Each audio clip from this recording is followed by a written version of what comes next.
नमस्कार दर्शकों, संगीत साहित्य मंच में आपका स्वागत है। मैं हूं अंकिता दुबे दर्शन। हमारे चैनल के स्क्रीन पर जिस शख्सियत को आप देख रहे हैं, ये एक महान विद्वान शिक्षिका हैं। इनका हम आपको परिचय देने का प्रयत्न करें तो ये आरएसएस विद्यालय की संस्कृत की अध्यापिका हैं। और 2015 अथवा 16 में जब हम कक्षा 6 में पढ़ते थे आरएसएस के विद्यालय में, तब ये 7वीं घंटे में मुझे संस्कृत पढ़ाती थी।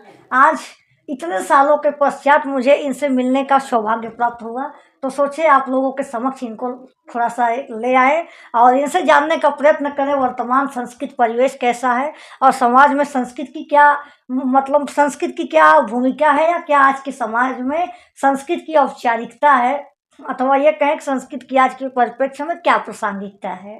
ये वही शिक्षिका है, इनका नाम है आदरणीय श्री प्रतिभामणि त्रिपाठी। ये आरएसएस विद्यालय जो महाराजगंज में पड़ता है, ये सरस्वती शिशु मंदिर एवं विद्या मंदिर, वहाँ ये संस्कृत के पद पर विभूषित करती हैं और बच्चों को संस्कृत पढ़ाती हैं। कक्षा 6 में सबसे पहले इन्होंने मुझे संस्कृत पढ़ाया था। यदि ये ना होती तो हम शायद आज संस्कृत के विद्यार्थी नहीं होते, क्योंकि उस समय हम अंग्रेजी पढ़ते थे। मेरा अंग्रेजी से बहुत लगाव था।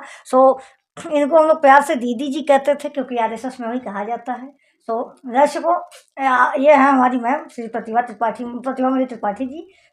मैम, कैसा लग रहा है आपको हमारे संगीत साहित्य मंच पर? आपका बहुत बहुत स्वागत है। बहुत अच्छा लगा। संस्कृत एक ऐसा विषय है कि जो अपने देश अपने परिवेश से हट जाए तो जैसे एक बिना प्राण का शरीर हो, उसी प्रकार हम मैम कैसे आपके विचार में ये आया कि आप आरएसएस विद्यालय को ज्वाइन किया और आरएसएस के प्रति आपका? पहले तो मुझे ऐसा लगता ही नहीं था कि मैं किसी स्कूल में या नौकरी के लाइन में जा सकती, लेकिन मैं कुछ समय के लिए बाहर निकली तो मुझे सरस्वती शिशु मंदिर का जो कल्चर था, जो उसका वेशभूषा, उसका प्रार्थना था, मुझे बहुत अच्छा लगा।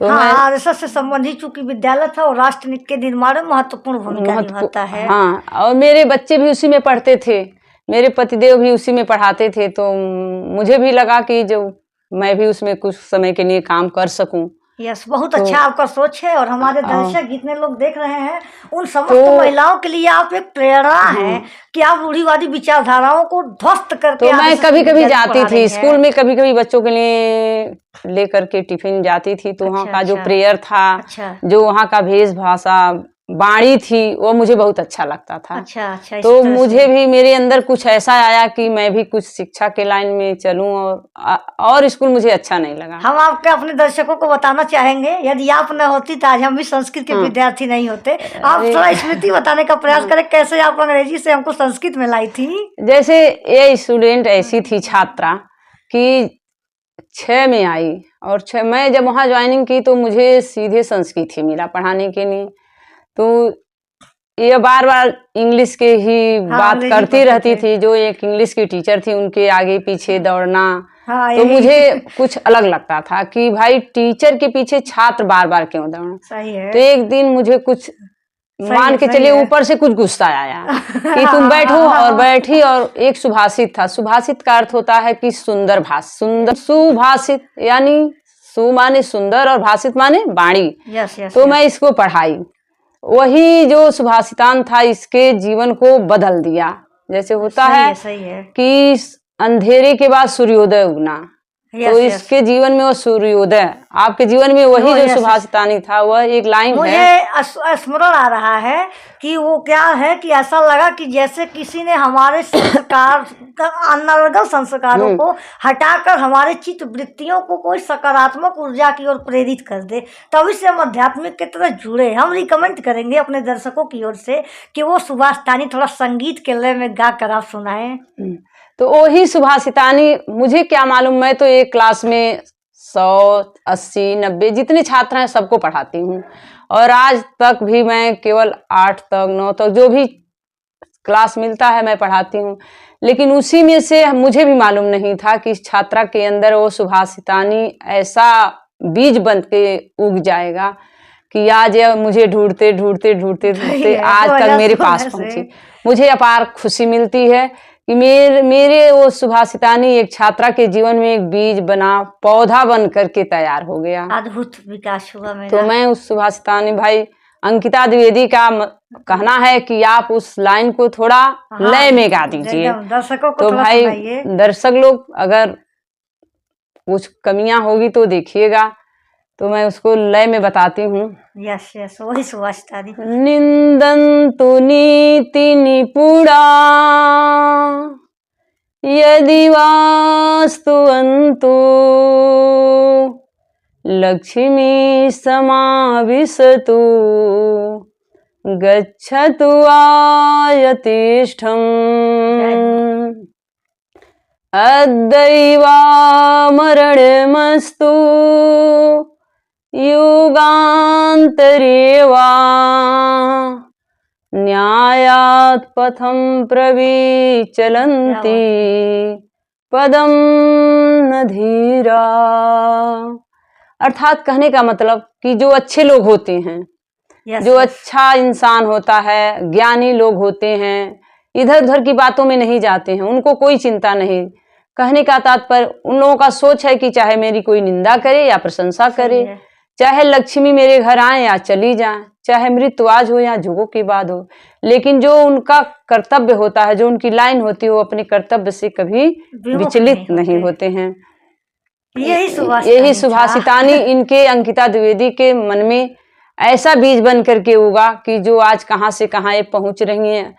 यानी कहने का मतलब है कि गुरु से भी बड़ाए बन गए हैं, ज्ञान के रूप में नहीं। गुरु तो दिव्य हैं, लेकिन जो ज्ञान इनके अंदर आ गया है। दर्शकों, आप लोगों का भी अपेक्षा रहा, जैसे हमारे संगीत को आप जानते हैं, अध्यात्म को जानते हैं, तो यही प्रथम प्रयास की थी अंकिता दुबे का नींव खोदने हो का काम जो होता है ना, पहले जड़ को मजबूत कर दिया। पहला अध्यात्म का जड़ इन्होंने उसको रखा, और हमको यही सुभाषितानी इतना अद्भुत कर गया कि हम अंग्रेजी को छोड़कर संस्कृत की ओर बढ़े। अब कालांतर में उसके पश्चात तमाम गुरुजन मिले, और आप लोग तो जानते हैं कि समय समय पर हम अपना काम करते रहे, और इनका हमारे जीवन में भी उतना ही रोल है जितना कि आदरणीय श्री शिवलाला पाठक जी का है, क्योंकि वो भी हमारे अध्यात्म गुरु हैं, और ये भी हमारी संस्कृत की और हमारी लैंग्वेज संस्कृत भाषा की प्रथम गुरु है। सबसे पहले संस्कृत पढ़ाने का इन्होंने प्रयत्न किया। तो क्या आपको लगता है कि आज का जो परिवेश है, जो सामाजिक स्तर है, वो संस्कृत से भाग रहा है? बच्चे कहते हैं संस्कृत बहुत कठिन है, तो आपको क्या लगता है संस्कृत कठिन है या बच्चे उसको पढ़ना नहीं चाहते हैं? संस्कृत कठिन नहीं है, बच्चे हो या ये जो नई पीढ़ियां आ रही हैं, नई पीढ़ियों के माँ बाप हैं, जो भी हैं, उनको अगर बच्चा सुबह उठता है और अपने माँ बाप से कहता है सुप्रभातम माता जी, सही है, तो माँ को थोड़ा लगेगा कि या मैं पुराने ख्यालात की हूँ क्या। सही है। और माँ बाप को सुप्रभातम न अच्छा लग करके उनको गुड मॉर्निंग, जबकि दोनों का अर्थ है, गुड मॉर्निंग माने आपका सवेरा अच्छा हो और सुप्रभातम माने आपका सवेरा अच्छा हो। तो अगर हमारे जीवन से संस्कृत हट गया तो जैसे होता है कि बिना प्राण का शरीर, वैसे हमारा जीवन, हमारा संस्कार, हमारा घर या हमारा समाज। इसलिए अगर हम पूजा करने बैठते हैं तो क्या हम अंग्रेजी में बाजते हैं? कोई भी किताब, हनुमान चालीसा हुआ, सुंदरकांड हुआ, रामचरितमानस हुआ, गीता का, जैसे मान लीजिए गीता का श्लोक हम बाजते हैं, एक लाइन है गीता का श्लोक, नैनम छिदन्ति शस्त्राणि नैनम दहति पावक, क्या बात है, न चैनम कलद्यापो न शोषयतु मारुत। क्या बात है। क्या इस लाइन को सब लोग जानते हैं, इसका अर्थ क्या है? लेकिन इस लाइन को हम इंग्लिश में अगर पढ़ते हैं तो क्या मेरे मन में ये भाव, ऐसा विचार आता है? नहीं आ पाएगा। तो भाई दर्शकों से मेरा कहना यह है कि अपने बच्चे को नौकरी के लिए, जानकारी के लिए इंग्लिश पर तो मोड़ें, लेकिन अपने संस्कार के लिए संस्कृत की तरफ जरूर ले जाएं। अवश्य। कहने का तात्पर्य यह है कि जो अंग्रेजी है वो मॉडर्नता की ओर ले जाएगा, परंतु यदि हम संस्कृत को भी कर लेंगे तो सोने में सुहागा होगा, बच्चा एक आध्यात्मिक भी होगा और एक मॉडर्न भी होगा, एक दिव्य अस्त्र की भांति वो काम करेगा। वो जितना सुंदर गीता जानेगा उतना ही सुंदर संविधान को जानेगा। ऐसा ही शायद आपके कहने का तात्पर्य है। वही है कि भाई बच्चे के अंदर अगर एक मेरी बहू आती है तो अगर वो उसको संस्कृत नहीं मालूम है तो वो क्या जानेगी कि बड़े का आदर करना किस प्रकार है। सत्य है। बड़े का आदर करने से मैं क्या, वो इंग्लिश में थोड़ा नहीं जानेगी कि हेलो हाय हो गया। अगर वह संस्कृत जान रही, हमारी बहू बेटियां संस्कृत जान रही हैं तो उनके संस्कार, उनके भाव में आएगा कि पूजा करना, तो पूजा अगर देवता का कर रही है तो अपने सास ससुर की भी पूजा करेगी, अपने माँ बहनों की भी पूजा करेगी। इसलिए हम अपने बच्चों को, अपने बहू बेटियों को संस्कृत की ओर मोड़ें। अवश्य मोड़ना चाहिए। और हमारा अंग्रेजी भाषा का विरोध नहीं है, ये जो डिबेट का कारण आज बना, अंग्रेजी का यहाँ विरोध नहीं है। अंग्रेजी जरूरी है, क्योंकि अंग्रेजी है। हम मेरे साथ कोई अंग्रेजी में बात कर रहा था, अगर हमें अंग्रेजी जानकारी है तभी तो हम उसके भाषा को समझेंगे। अंग्रेजी अपने जगह पे, हम अंग्रेजी को पढ़े परंतु अपने अंग्रेजी को अपने पारिवारिक जीवन में न उतारें। यस, अगर हम उसको कर भी रहे हैं तो अपनी संस्कृति को कम से कम न भूलें। ऐसा ना हो कि राम को कोई गाली दे के चला जाए और हम जाने नहीं जाने और आप बोल ही नहीं पाए, उसको कहे तुम ऐसा कर दिए। तो यह हमारा मतलब वक्तव्य नहीं है, हम अंग्रेजी का विरोध नहीं कर रहे हैं, लेकिन जो वर्तमान में संस्कृत की दुर्दशा है उस पर थोड़ा चिंता व्यक्त करना चाहेंगे।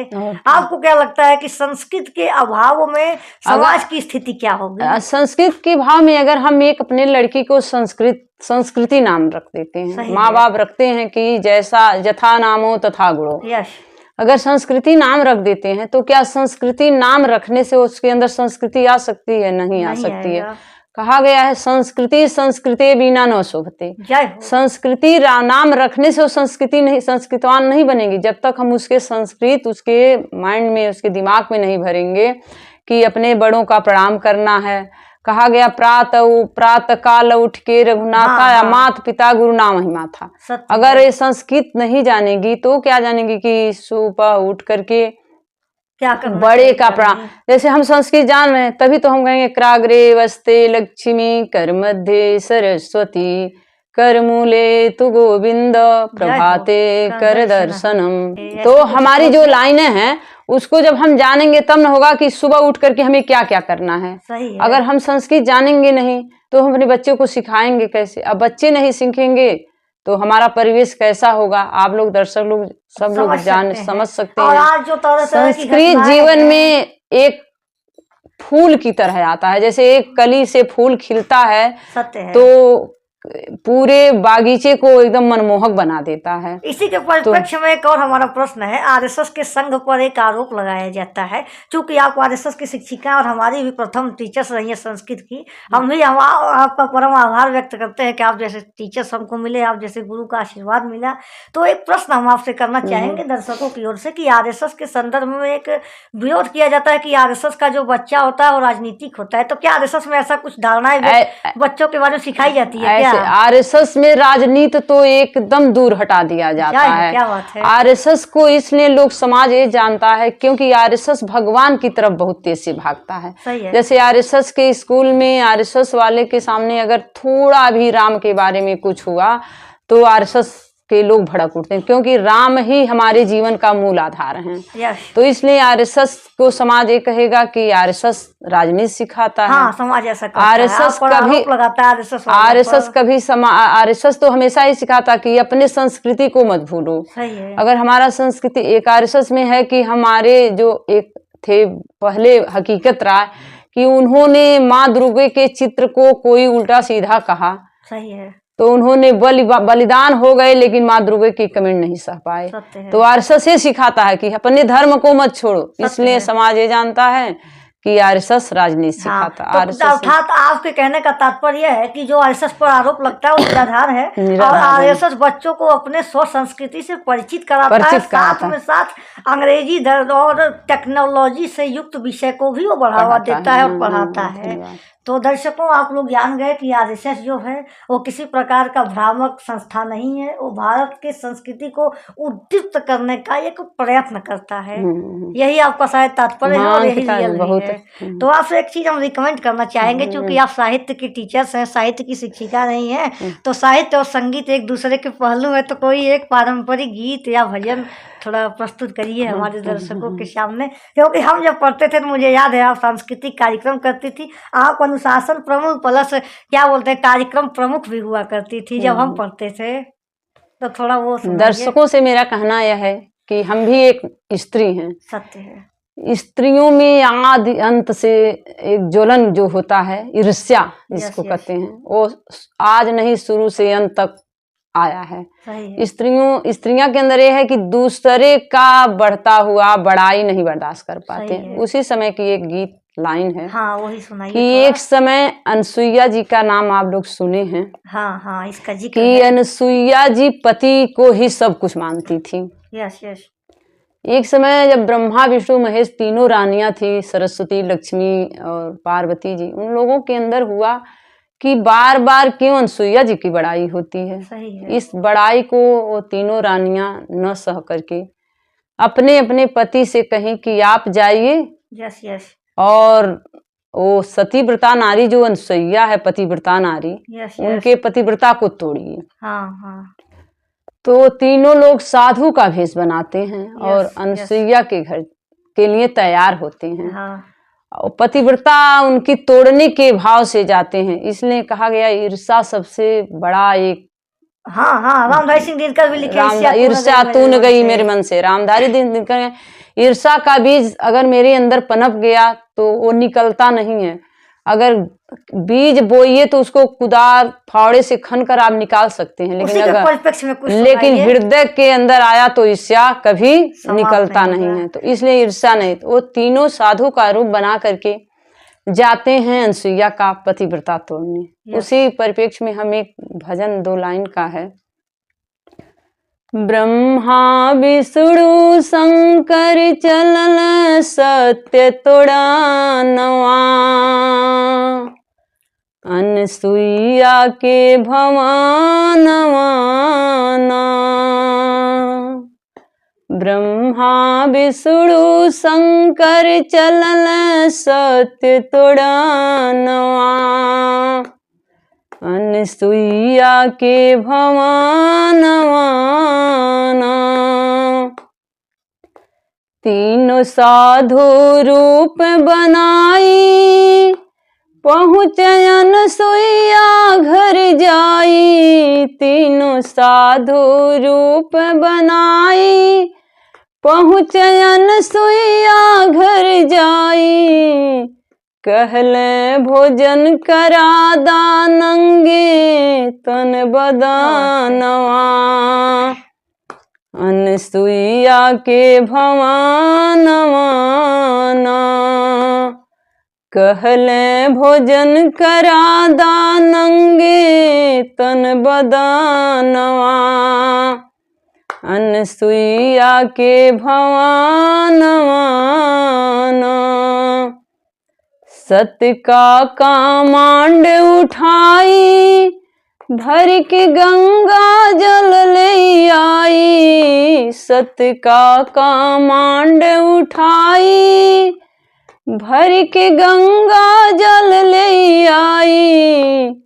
पानी छिड़कत तिनहुन बनी गईल ललनवा, अनसुईया के भवानवा।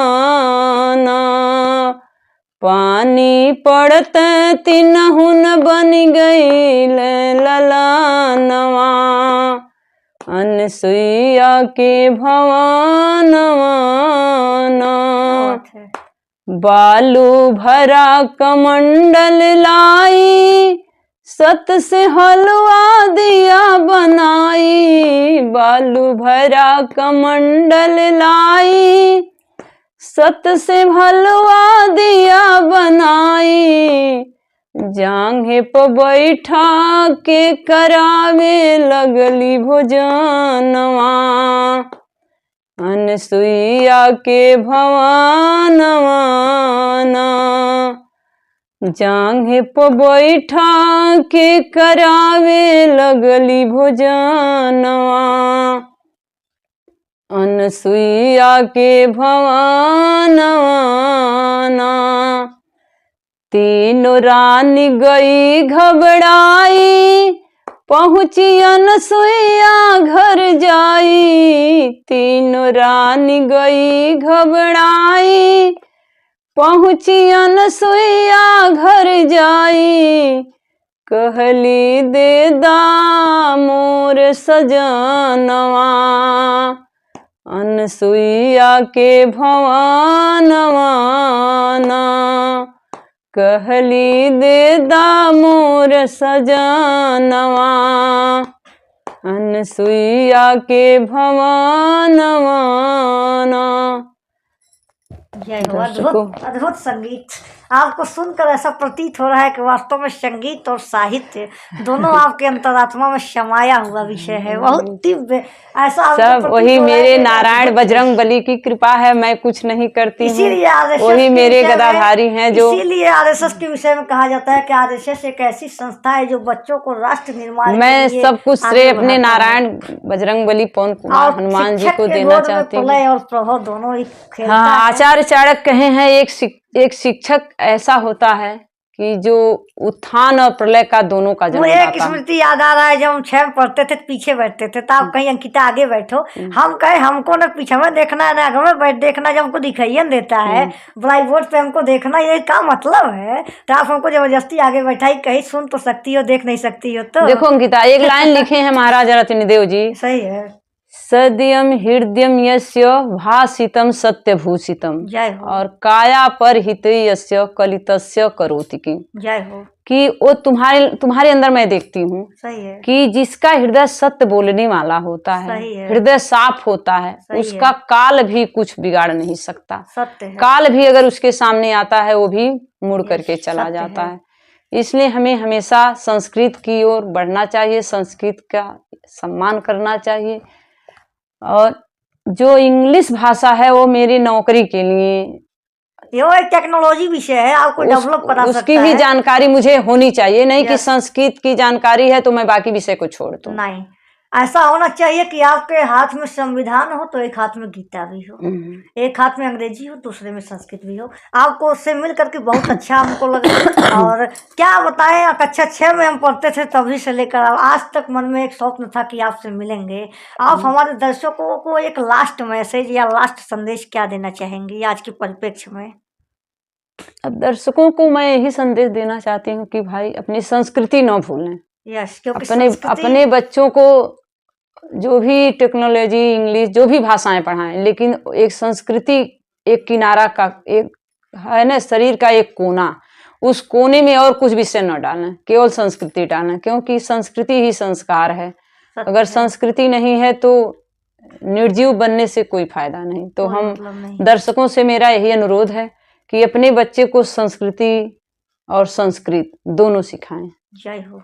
सो दर्शकों, ये थी आदरणीय परम पूज्य श्री प्रतिभा मणि त्रिपाठी जी, जो आरएसएस की एक महान शिक्षिका है। इनसे आप लोग देखे, आशा करते हैं ये हमारा जो एक प्रकार से ये डिबेट है वो आपको पसंद आया होगा। बहुत बहुत धन्यवाद।